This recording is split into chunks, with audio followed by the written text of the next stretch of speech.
Hi, this is Vizi Pro 3 channel.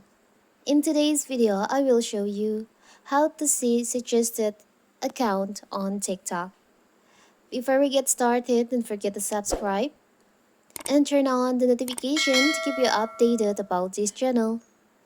So, let's go. To help you find and follow people you might know on TikTok, TikTok may suggested account to you by showing you their videos and the add friend feature on your profile.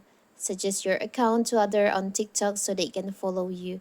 So how to find the suggested account on your TikTok? It's so simple. So first of all, of course, we have to open our TikTok. Now you can go to your profile.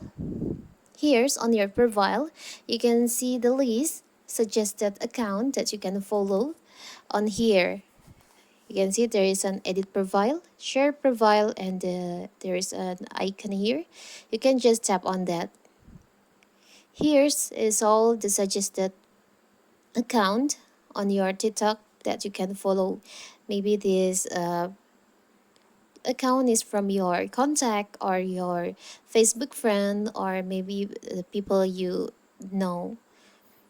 So you can follow your friends on here if you know them like this. So that is how to see suggested account on TikTok. Don't forget to like and subscribe and turn on the notification to keep you updated about this channel. Thank you and see you.